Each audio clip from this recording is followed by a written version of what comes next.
আসসালামু আলাইকুম, সবাই কেমন আছেন? আশা করি আলহামদুলিল্লাহ ভালো আছেন। এই মুহূর্তে আমি ক্রোয়েশিয়া জাগ্রেব থেকে কথা বলছি। সো যারা সৌদি আরব থেকে ক্রোয়েশিয়া আসতে চাইতেছেন তাদের জন্য আজকের ভিডিওটা খুবই গুরুত্বপূর্ণ। সৌদি আরবে যারা বিএসএফে ফাইল জমা দিয়েছেন এবং যারা ক্রোয়েশিয়ার ভিসা সৌদি আরব থেকে পাইছেন বা সৌদি আরব থেকে যারা সরাসরি ক্রোয়েশিয়া আসতে চাইতেছেন তাদের জন্য আজকে খুবই গুরুত্বপূর্ণ। কারণ অবশ্যই আপনি কিন্তু সরাসরি সৌদি আরব থেকে ফ্লাইট নেই, কিন্তু আপনাকে ট্রানজিট নিতে হবে। আর ট্রানজিট নিতে গেলে অবশ্যই আপনাকে নিতে হবে কাতার অথবা দুবাই, এবং তুরস্ক আছে, কিন্তু তুরস্কের ক্ষেত্রে অনেকটা ঝামেলা।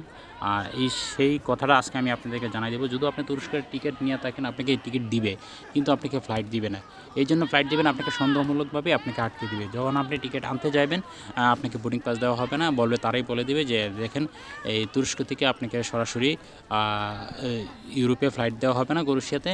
আপনি হয়তোবা দুবাই অথবা ক্রোয়েশিয়া, দুবাই অথবা আপনি কাতার হয়ে যেতে পারেন, কিন্তু তারা কিন্তু আপনাকে তুরস্ক হয়ে ফ্লাইট দিবে না। তারা সন্দেহমূলকভাবে এটা আটকে দিবে। তো সেক্ষেত্রে আমি যতটুকু তথ্য পেয়েছি, যতটুকু জানতে পেরেছি, আপনার হয়তো কাতার থেকে সবচেয়ে বেটার কাতার অথবা দুবাই, এই দুই দেশ ট্রানজিটে আপনারা ক্রোয়েশিয়াতে আসতে পারেন, সবচেয়ে বেটার। আর ক্রোয়েশিয়া আসতে গেলে অবশ্যই যারা কাতার ট্রানজিট নিচ্ছেন, সৌদি আরব থেকে কাতার ট্রানজিট নিয়ে যারা ক্রোয়েশিয়া আসতে চাইতেছেন, তাদের কিন্তু অবশ্যই হাফ ডাউন টিকিট দেখাইতে হবে। আর যদি না দেখান তাহলে কিন্তু আপনার এয়ারপোর্টে অনেক ঝামেলা তৈরি হয়, আর পরবর্তীতেও আপনাকে টিকিট ওইখানে কাটতে হবে। কারণ ওই ক্ষেত্রে আপনি কিন্তু আগে টিকিট কেটে নেওয়াটাই সবচেয়ে বেটার। আর যারা তুর্কি হয়ে আসার চিন্তাভাবনা আছে বা কাটছেন টিকিট, অবশ্যই কিন্তু আপনারা তুর্কি হয়ে আসতে পারবেন না, কারণ আপনাকে সন্দেহমূলকভাবে আগেই আপনাকে আটক করে দেওয়া হবে। আপনাকে বোর্ডিং পাস দেওয়া হবে না। আপনাকে বলবে যে আপনি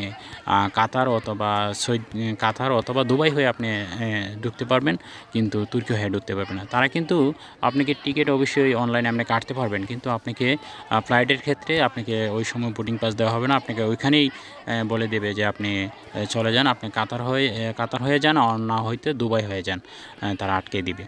তো ওই ক্ষেত্রে আমি যারা সৌদি আরবে যারা আছেন সবার ক্ষেত্রে আমি বলবো, যারা সৌদি আরব থেকে ক্রোয়েশিয়া আসতে চাইতেছেন, আপনারা অবশ্যই কাতার অথবা দুবাই, এই দুইটি দেশে আপনি ট্রানজিট হিসেবে নিতে পারেন। কারণ সৌদি আরব থেকে সরাসরি কোনো প্রকার ফ্লাইট ক্রোয়েশিয়াতে আসে না। কাতার থেকে আসে আর দুবাই থেকে আসে। আপনি এই দুইটা দেশে আপনি ট্রানজিট হিসাবে ব্যবহার করতে পারেন।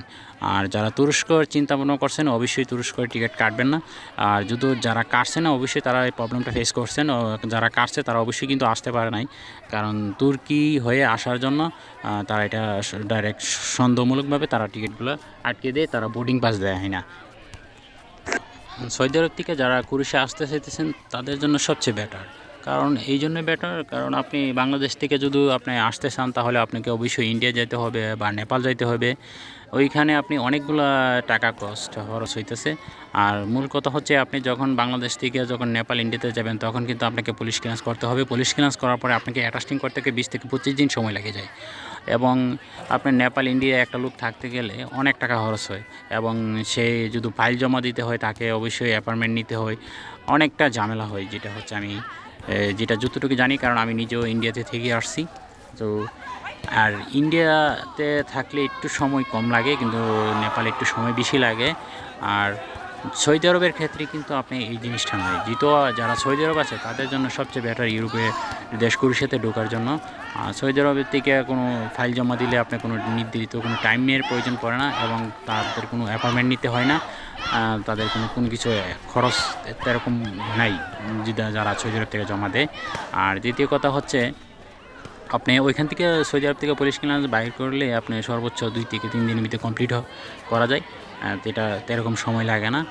আর হচ্ছে ক্রোয়েশিয়ার ভিসার ক্ষেত্রে কিন্তু একবারই কম সময়ের ভিত্তিতে পাওয়া যাচ্ছে সৌদি আরব থেকে। 2 মাসের ভিতরে আপনি কিন্তু সৌদি আরব থেকে আপনি ভিসা পেয়ে যাবেন।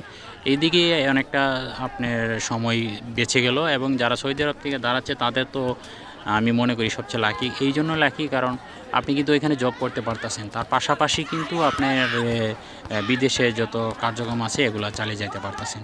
আমি মনে করি যারা সৌদি আরব থেকে আসতে চাইতেছেন তাদের জন্য সবচেয়ে বেস্ট একটা